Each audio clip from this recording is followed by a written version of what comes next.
That will enable the transcript to start, and we'll be able to then share that with any colleagues who've not been able to make the meeting this time round. So, okay, and then I will quickly mute all, if you don't mind. There you go. Right. Well, thanks for joining this morning. Obviously, we as Keith said, has outlined, we're presenting the scheme that we've prepared for the University of Wolverhampton.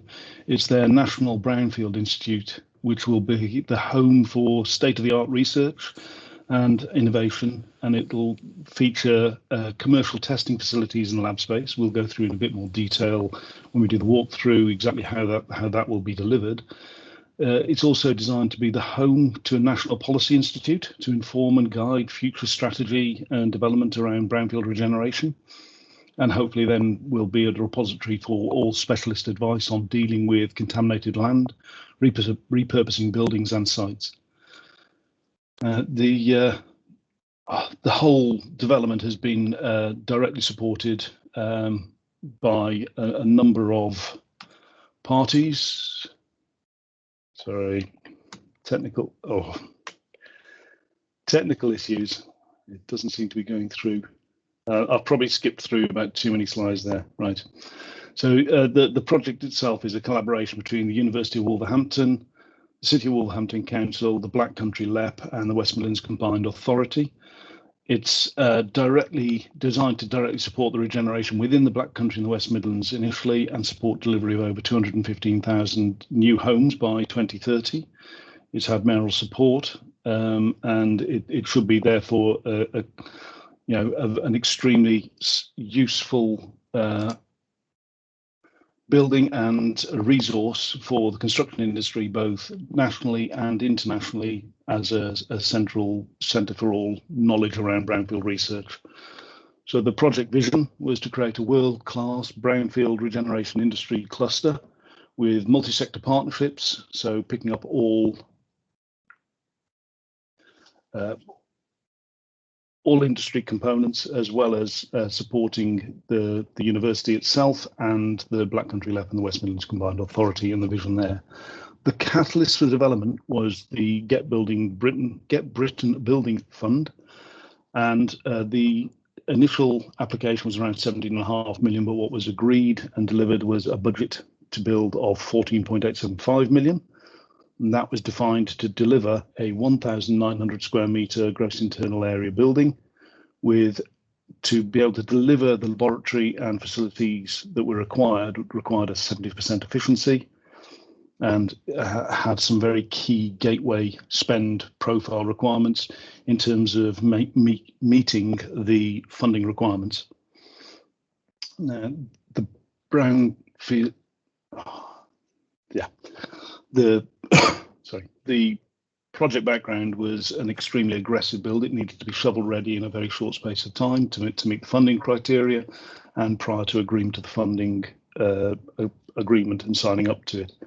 So the initial discussions with the team, we were engaged by the university in July of 2020 to deliver this potential scheme. We had then to complete a stage 1 report within some key dates. So stage 1 needed to be completed by August 2020, with then stage 2 completed in September, a full planning submission then being completed for October. We engaged with the contractor who delivered previous phases of work on the site, so that they'd got good knowledge of the supply chain, the local market, and the site constraints. Got them on board prior to conclusion of the planning process, but after submission of it. We then had worked through the design stages with the contractor, taking on the design development with the consultant team, and got tenders back from them just prior to Christmas, and we're looking for a contract award now to then deliver the site, with aiming for a practical completion January 22. Obviously, the site itself is a brownfield site, and there we go. The previous brewery buildings were fire damaged prior to additional redevelopment. So there were some challenges around the existing site in its first instance. Again, brownfield, so I'm sure everyone here has some experience of that. There had been some previous attempts at redevelopment of the site prior to the university's purchase of the site. And then following the university's purchase of the site, slight technical issues here, not progressing the slides for some reason. There we go. The first element that the university were involved in was the sale of some land for the development of the West Midlands Construction UTC. The next element of development was directly by the university, which was the Elite Centre for Manufacturing Skills. And this was one of a number of projects delivered by the university for ECMS, this one being the hub building. There was further development on the building, the site, which was the School of Architecture and the Built Environment, which is just recently completed. Sorry, there we go. And obviously through the delivery of that project, we did 3D mapping and profiling of the new build and the existing buildings and the retained elements, just to ensure that we had a working model for the site, and we're developing that as we go through and as every project gets delivered. The buildings on site have obviously now got a much more extended, renewed lease of life. You saw the original images. We're now in a position where we've got the heritage buildings developed as part of the new School of Architecture and the Built Environment, and they form the backdrop to the MBI development. And we've obviously left the battle scars of development of the existing buildings for visibility. From here, you can see how MBI now fits into the overall master plan context for the Springfield campus. The yellow block is where MBI will be located. And you can see from the couple of years old aerial photograph of the site when SOAB was under construction, where the plot sits and the historic context within the site. So we are keeping away from obviously the embankment, and there's some existing services which are running under the car park, which as you get in any site, and we've designed and located the building to make sure we avoid any major constraints under the ground. I will now, part of the brief as well was to actually consider how much modern methods of construction we could consider if we could have gone to a full volumetric. Obviously, this was looked at for all components, how we can actually consider modern methods of construction for delivery of the National Brownfield Institute. Unfortunately, with timescales being as tight as they were, we've had to consider more of a componentized approach, but the design team will relay how we've incorporated those considerations into the scheme. And I will now hand over to Joe, who was part of the architectural team from Associated Architects, to run through how we developed the plot. Good morning, everybody. Hi, I'm Joe Belcher from Associated Architects. There we go. So from an architectural perspective, I'll talk you through the scheme and some of the tools we've used to deliver the key drivers of the scheme, which were design efficiency and responding to townscape considerations of building on this sensitive regeneration site. So principally, the compact form of the building is a key one, maximising that efficiency, and the site proposal just been really generated in response to all the constraints, as Simon alluded to.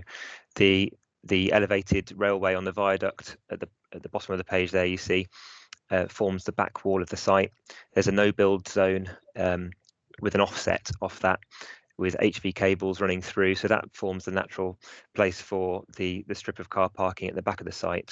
And then the form of the building kind of responding to the edges of the developable area, a very compact wedge shape, the spine road that you see there running through the site was set out on the axis of the historic train line that used to run through the brewery. So we've been using digital tools, designing in Revit, right from the very beginning, from the very early stage 1 work, where we could test a whole load of plan forms to test how the internal layouts might work and also how the efficiency would be affected.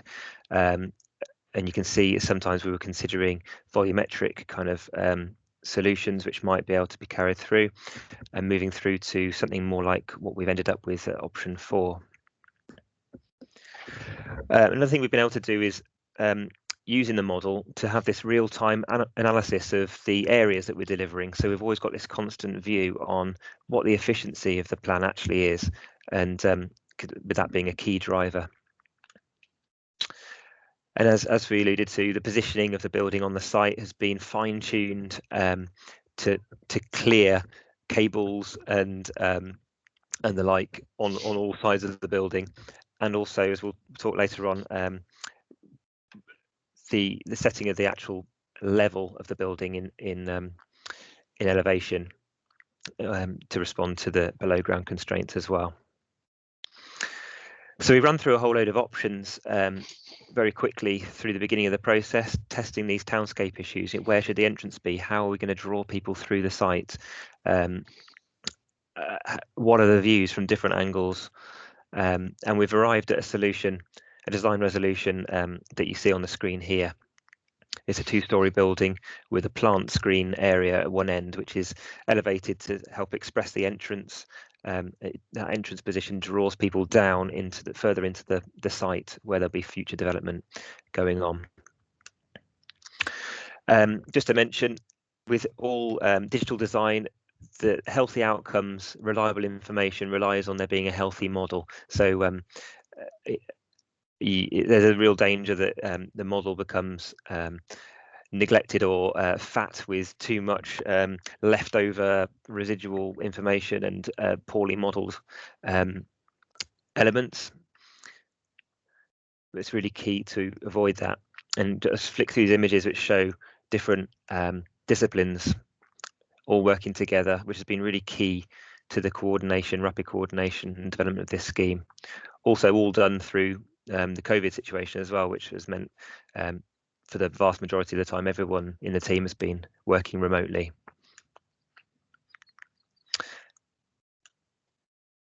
So the external appearance of the building, it's aluminium rain screen clad building, and looks like that. There's a panelised facade, traditional outputs from the BIM model, elevation drawings like this, but there's much more data available to us to help with this optimization of the design. So you can see, for example, here we could do an analysis of the panel widths, panel sizes. So you can see that the vast majority, that diagram on the right hand side, a huge proportion of the panels are a consistent width, and then those few bars at the top just show the very small number of bespoke panel widths where required or absolutely necessary on corner junctions and the like. Another area that we could use the model for was optimizing the external glazing. Is always under pressure about not providing too much, and so we get able to demonstrate the kind of reductions that we're able to generate through the scheme design. And also, of course, the model is very useful for demonstrating how we've responded to that context. There was questions from the planning department and from the university itself of, well, how would this building impact the views to the SOAB building, the School of Architecture that you see in the background with the sawtooth roof from the elevated railway. So we're able to demonstrate that. I'm going to take you through the internals of the building. Just to orientate yourself, you see the wedge-shaped plan form there. And as I said, it's a simple two-story building, entrance in the middle in that double height space. And on the ground floor, It's the functions on the ground floor are the brownfield research laboratories. Now you can see those all on the left-hand side of the plan. The entrance position where you see the staircase. And in terms of flexibility and efficiency, which, as I mentioned, were the key drivers, there's the compact form of the building, spans set out to really suit the frame options we had available, a regular planning grid and regular window positions, with keeping an eye open to the future for future flexibility as well. In terms of health and well-being, providing sufficient daylight and views even in the laboratories is a great thing that we've been able to provide. And the usual kind of facilities, as a prayer room, a wudu washing facility, changing places, nursing mothers facility as well. So here you can see in 3D the ground floor arrangement, and all the laboratory spaces are clustered together at the top left-hand corner of the plan, with the plant room spaces at the bottom right of the plan and the office type areas located around the entrance where we've got that recessed area. And in terms of the laboratories, the functions actually there are, it's a range of laboratory spaces designed to enable physical research into those issues that are affecting brownfield site reuse, research into contaminants such as asbestos, organic materials, metals, pesticides and the like, and then the associated prep and support facilities. So it's really key that we could design those super efficiently and super flexibly as research needs are constantly developing. So a few images here that talk you through the arrival sequence into that space. There's a staircase leading up to the first floor. That's the circulation leading down to the office areas, the write-up spaces associated with the labs, and a meeting space as well. Into the laboratories, you can see there's a corridor with a cellular arrangement of laboratories.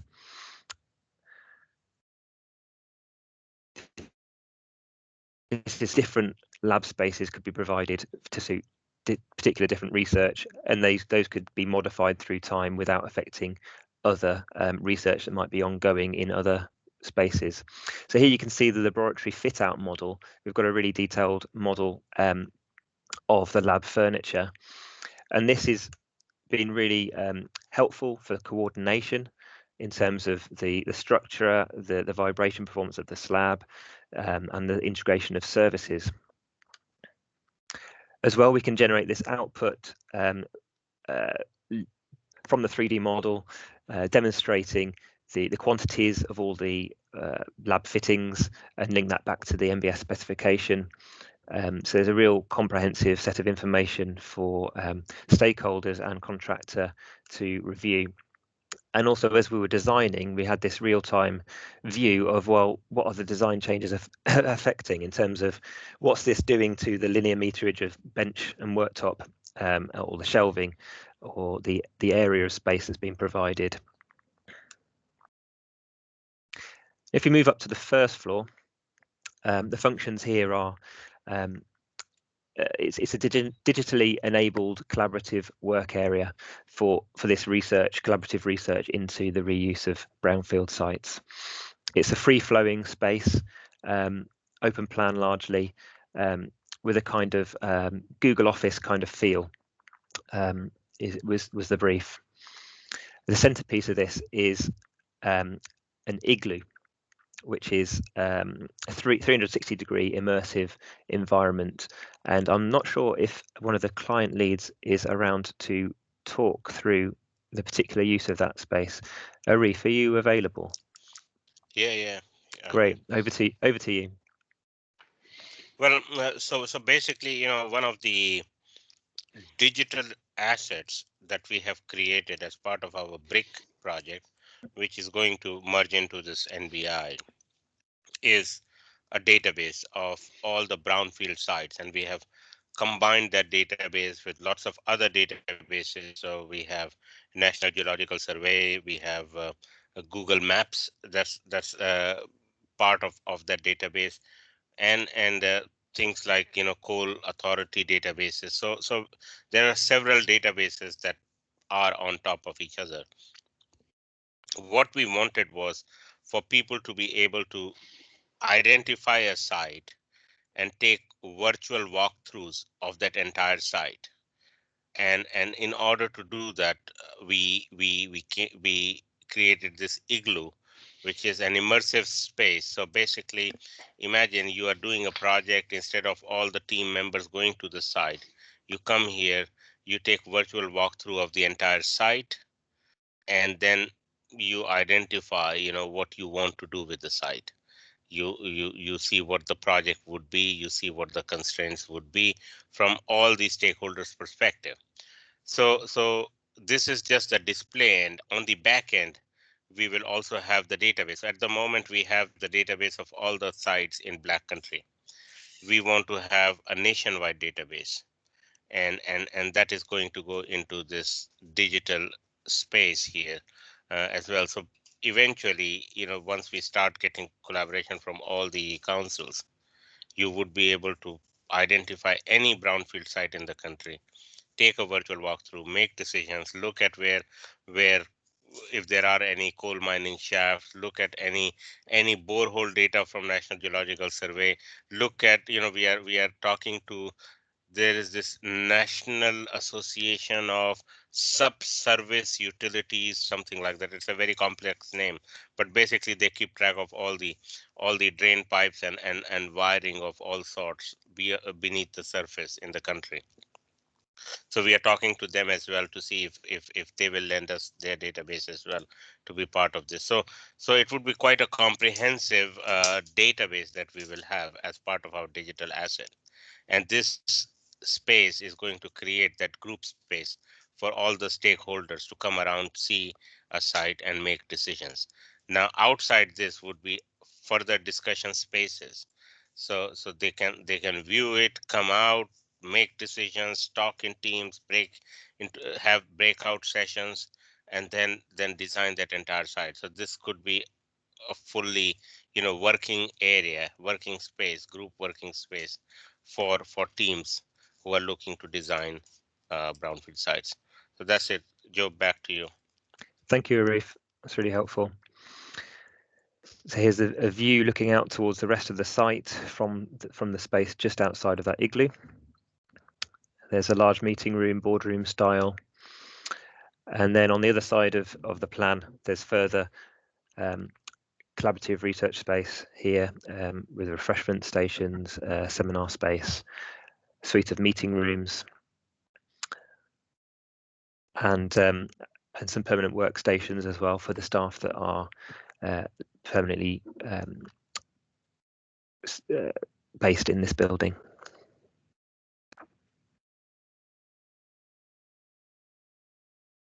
Okay. So we worked as a team, obviously. It was really important, crucial that the whole design team were really well connected together, and we took a really holistic approach.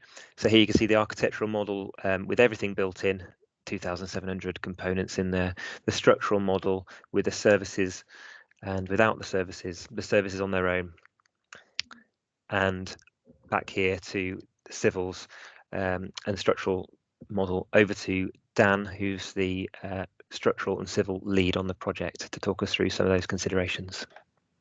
Thanks, Joe. Yeah, hi everybody. I'm Dan, the civil and structural lead on the project for Atkins.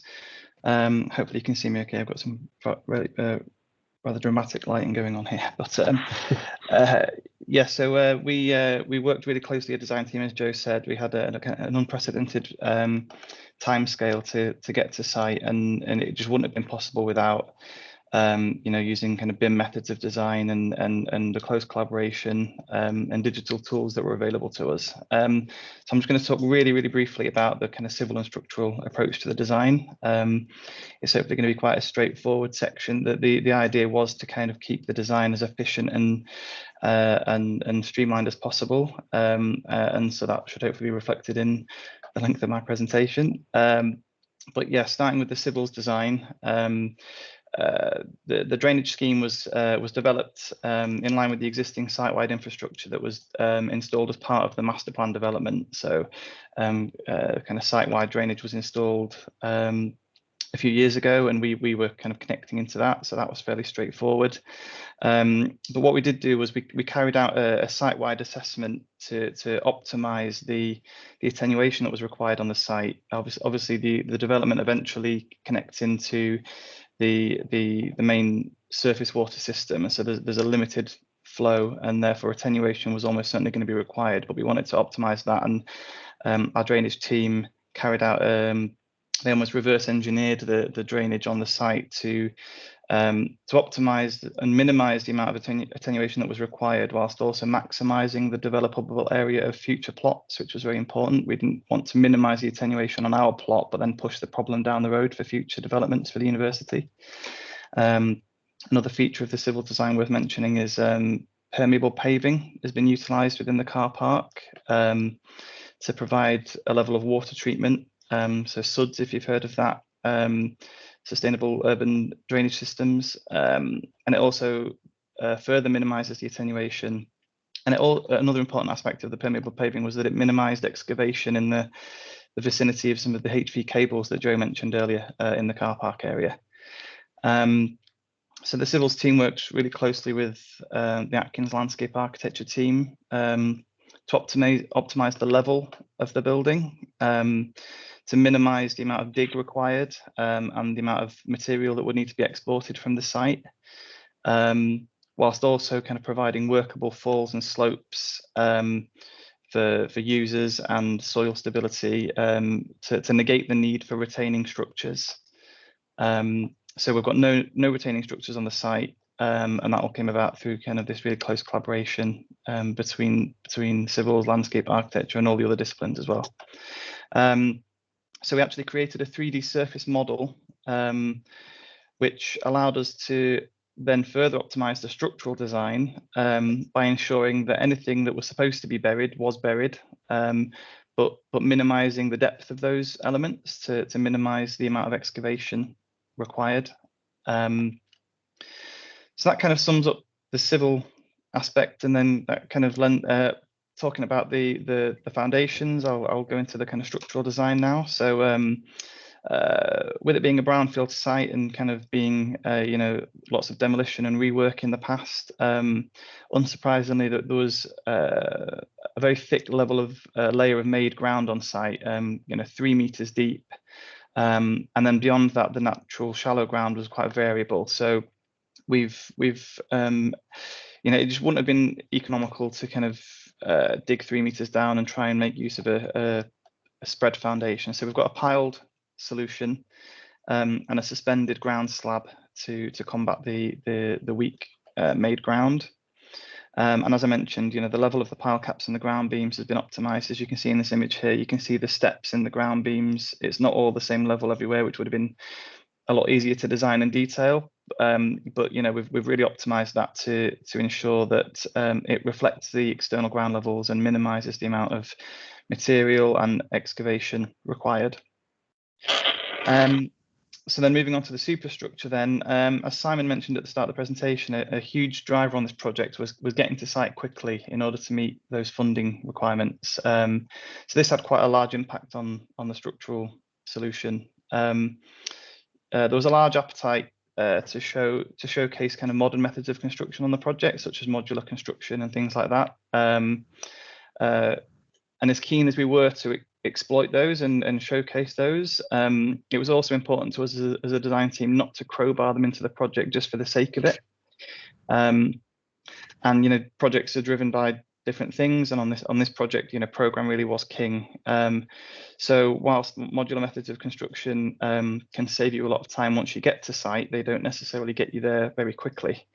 And so the solution that we settled on was a more traditional steel framed solution, which, you know, a lot of contractors are familiar with, and it, you know, relatively quick and easy to design and fabricate, and it still gives us a balance between some of the advantages of offsite construction, you know, fabricated offsite, and the high levels of accuracy that gives us, but it means that we can design, fabricate, and get to site in the timescales that were required. So yeah, so we've got a steel frame solution, and then in terms of the floor structures. We spent a lot of time optimizing these with the M&E team, who you'll hear from shortly. It's a heavily serviced building, and we needed to make sure that we provided the flexibility required for those services. So we considered all kinds of things, cellular beams versus solid beams, precast floors versus composite deck. But because of the rather large ductwork that we needed, as you can see on the screen there, the solution that we came up with was a composite floor slab with shallow secondary beams, which results in a higher number of beams, but they're a lot shallower. Which meant that we were able to provide a large mechanical zone for all of the ductwork to kind of run through fairly flexibly. The MEP team have got a lot more flexibility in terms of where that ductwork goes. It doesn't have to pass through openings in beams and things like that. And then obviously openings through the slabs and through the roof have been closely coordinated through the BIM model to ensure that there aren't any clashes. You can see an example of that on the screen there as well. That's about it really from the structural design. But yeah, just the key there really was just the close collaboration with the team, kind of progressing the project at an unprecedented pace, and that allowed us to get to a solution very quickly with minimal kind of clashes. There's always going to be details to work through, but yeah, we're now kind of in a situation where we started the project in August, and we're the steelwork's about to go into fabrication, so a great success structurally. But I'll now hand you over to Couch Perry Wilkes to talk about the mechanical and electrical design.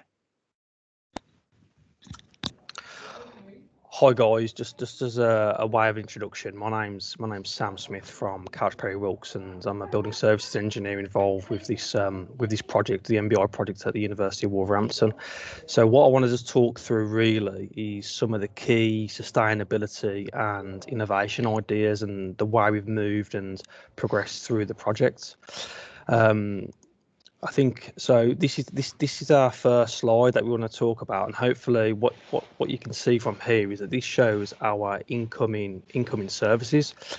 What hopefully should be quite evident to yourselves is that the only incoming services you can see on this slide is the incoming power and the incoming mains cold water. We haven't actually got the incoming gas to this building, or we're not providing a gas supply to this building. Now, a lot of you may be aware, but there's a big government drive at the moment for electrification of heat. So for those who are not aware of that scheme, it's basically providing heat energy or heat production via electricity or mains power. One of the main reasons behind this is that at the moment, what's being recognised throughout the industry is that the carbon intensity associated with electricity is significantly reducing. And what this is because of the fact that throughout the country, there's a lot of renewables incentives providing green energy into the grid. For example, PV farms, nuclear, wind, these sort of technologies, which are all having a massive implication in terms of driving down that actual carbon emission associated with the electricity. And this is one of the key reasons why we wanted to explore the use of electricity as opposed to natural gas. There's also another challenge that we had around the developments in terms of actual availability of supply, which has left a few question marks. So in terms of future-proofing the MBI building, we wanted to really push down the route of going electric for the building, because obviously, as we know, fossil fuels and natural gas reserves are under significant pressure at the moment. So a key part of providing electricity or having electricity is the fact that we do future-proof the building for the future and for the clients and the end users themselves. Just moving on to the next slide. What this is our low carbon roadmap. Now, this is a strategy that we actually apply to many projects, and one that we've applied successfully and currently working through on the MBI scheme. So how this works, it's like a stage process. So we work through the orientation and the envelope first. So I'd say it's quite alienated now, where consultants have to work independent. It's now very much a collaborative approach, and it's the collaboration and working together that we've done on this project with the architectural team, the structural team, the main contractor and the clients. So what we look at first is the orientation and the envelope. So we don't actually think of our services at this point in time. We work with AA, we've worked with the structural guys as well, and we try and see how we can best perform the fabric of the building in order to reduce the inherent energy demand. So as a couple of examples, what we've done on MBI is we've worked closely as a team for making sure we're targeting extremely good U values, make sure we're targeting very good air permeability and infiltration rates, make sure, for example, that the glazing we select has got a real low solar transmittance value, but also compounded with the fact of a high light transmission value.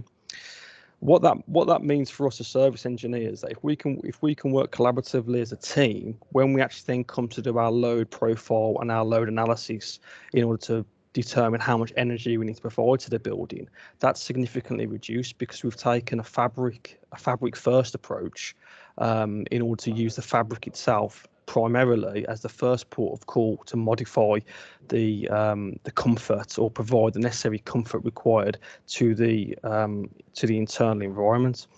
So once we've moved through the orientation and the envelope, that's where we then look at the services. We've already touched on the fact that it's a mechanically ventilated building.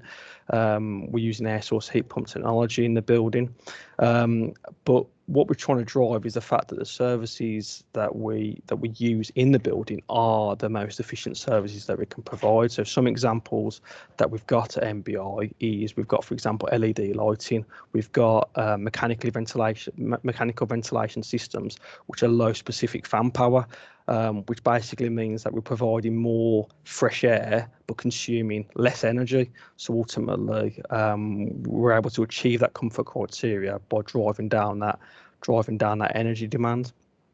Then once we move from a stage whereby once we've selected, designed the services, we then look at the innovations and the sustainability incentives. Now, two key sustainability systems we've got on this project is that we've got the air source heat pump.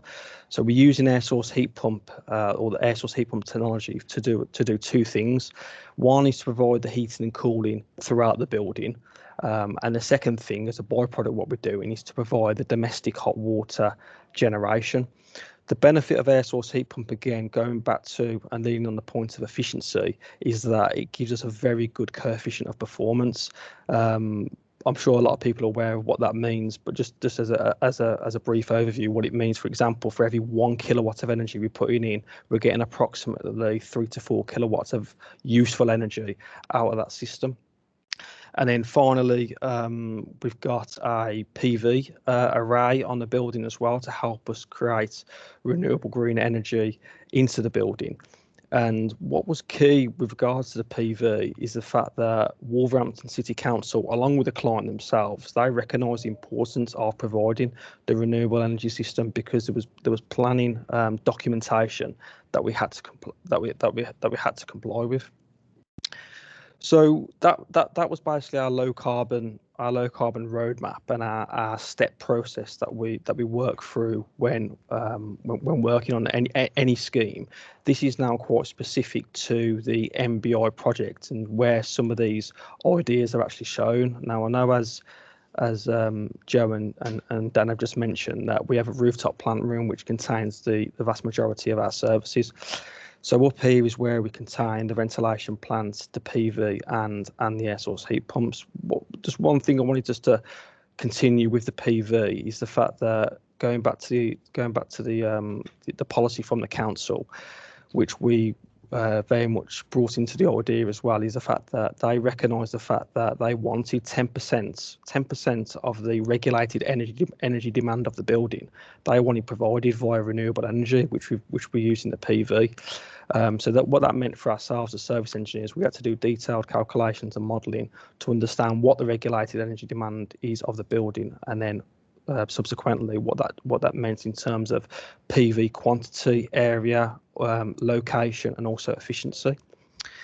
We've also got in the rooftop plant room an air source heat pump farm, shall we say, which, as I previously mentioned, the air source heat pump is the key service, shall we say, for the building, which is providing both the heating and cooling throughout the building, and also providing the domestic hot water generation. Also in the plant room, we've got two main air handling units. One which is predominantly doing all the occupied office spaces, shall we say, meeting rooms, open plant offices, them sort of spaces. And then we've got another air handling unit which is solely provided for the laboratory area on the ground floor. And continuing with the theme of sustainability and energy efficient, we've made sure that the strategies that we're putting into this building are optimised in terms of performance and efficiency. So we've got the low specific fan power. We've made sure that we've got heat recovery within the plant itself, so we can recycle a lot of that wasted energy and reuse it in the space, which all helps with the fact that driving energy demand down for the building. I think Simon might have mentioned briefly at the start about this slide, but one area that we're exploring is, with regards to modern methods of construction, is how we can possibly prefabricate areas of the building. We do have a ground floor plant room which contains cylinders and pumps and pipework valves and all this sort of stuff that we're looking to prefabricate if we can, because there's obviously a lot of benefits to that in terms of obviously health and safety, speed, quality, and also the program benefits it brings to the project. So we are working hard as we're working through the process or the journey of this job to see how much of the scheme we can prefabricate, because both ourselves as a design team and also the client as well can see the benefits it brings to not only to the project but also to the people involved with the project as well. So as a services overview, I've tried just to keep it quite focused on sustainability and the innovation ideas that we've got on this scheme. So that was a quick overview for you guys. I hope it was okay. Thanks, Sam. Yeah. Then in terms of contractor procurement, obviously we've taken the step of trying to engage with the contractor who's got knowledge of the site, having delivered the SOAB scheme. We've got a member of the team here today. They've been appointed via Pagabo to this point, undertaking the pre-contract services agreement information to help develop the design. So if I could just introduce Peter. Yes, thanks, Simon. Morning, everyone. Just a few words from myself, nothing too great, so it shouldn't take too long. So yes, I'm Peter Hutley, design manager for ISG. We're the main contractor that's just successfully completed the adjacent SOAB building for the university. Hopefully many of you have seen that, or if not, I would recommend you try and see it when you get the opportunity. On the back of that delivery, it was a strong delivery in the end, and we worked strongly and collaboratively with both the client and the design team today. So as a consequence, the university looked to appoint ISG as a preferred contractor for the MBI scheme, joining the pre-construction, joining within the pre-construction period quite early. So we were probably brought on board around early October last year, so not long after the scheme got off the ground, mainly to offer help and advice as the design and procurement progressed to try and get the best efficiencies for the building. To help streamline the pre-com program as much as possible, we looked to undertake a fairly innovative procurement method. So as the stage 3 design progressed, we were reviewing the designs continuously, measuring those and looking to price those work packages during the REBA stage 3 design, rather than wait until the stage 3 had been completed and then going out to tender, which is quite often traditionally done, and the approach that was taken on SOAB. So effectively we were helping to overlap the design stage and the procurement stage, by about sort of 6 to 8 weeks, which shortened that early period quite drastically, and ultimately has helped us get to contract and onto site sooner than we would normally expect. What we've also done within this scheme is that we've utilised the existing team from the SOAB scheme. So the core members of the ISG, so myself, project manager, the senior QS, some of the site managers actually worked on the adjacent scheme. So we've tried to bring our knowledge of the site with us, and we've lived and breathed this site for 2.5 years. So there's probably not a great deal we don't know about it, which is it's been good to bring that knowledge with us. We've also obviously got pre-established relationships with the design team you've met today, and also hopefully a clear understanding of the client's key drivers and also many of the end users and what they actually need from the facilities. What we've also tried to do to minimise time and build upon our experience is work with many of our subcontractors who helped on SOAB.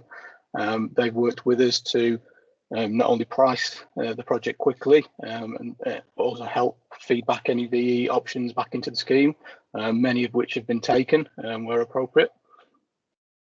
Some of the key advantages of being embodied within the team during stage 3 is that we've also been trying to influence the design solution at times to try and maximise the efficiency in program cost and also quality. So a couple of examples I was thinking about yesterday was, as the team have already talked about a couple of times, is promoting the benefit of adjusting the finished floor level of the ground floor to work with the existing building levels. This is massively minimised any excavation costs of the existing fill ground on site, and come up with a really optimal solution. As I think a couple of people have alluded to, a key driver on this project linked to funding has been a quick start and an early start in January. As you might be aware, the site is currently an empty site and a clear site, and so there's been no real site preparation or demolition to do beforehand. So what we've ended up in a situation is that normally the longer design and manufacturing times of a steel frame would have traditionally led to a slowdown or a stop period between the end of the foundations and the start of the steel frame. So we've tried to turn this into a positive. So with the help of the design team, we're looking to actually install the ground floor slab after the foundations and ahead of the steel frame, and then drop the steel frame in and finish off the slab. So utilising that sort of quiet period early in the programme to keep the overall programme as short as possible, and hopefully finish at the end of the year or the beginning of next year.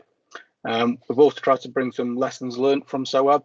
So where possible, to drive the efficiencies is to keep the solution really simple. So around the labs, they're quite repetitive, but also allow the different aspects to be researched. Some of the staircases, we've brought some feedback from SOAB, particularly on the fire exit staircases. And also, you've probably seen from the 3D images, is the roof profile and finishes we've kept really quite simple and sleek, which differ quite a bit to the more elaborate features on SOAB, but has its benefits.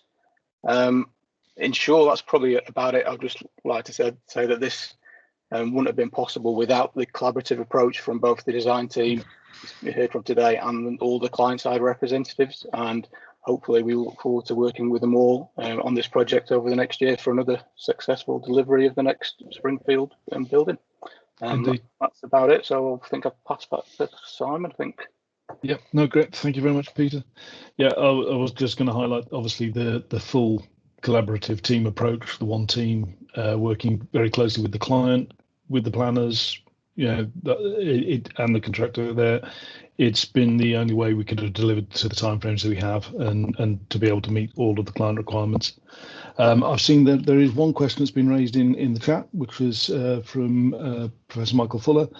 I don't believe, well, we did consider wind energy. We are not looking for wind energy to be harvested on this site, principally because the site doesn't lend itself to that form of sustainable energy.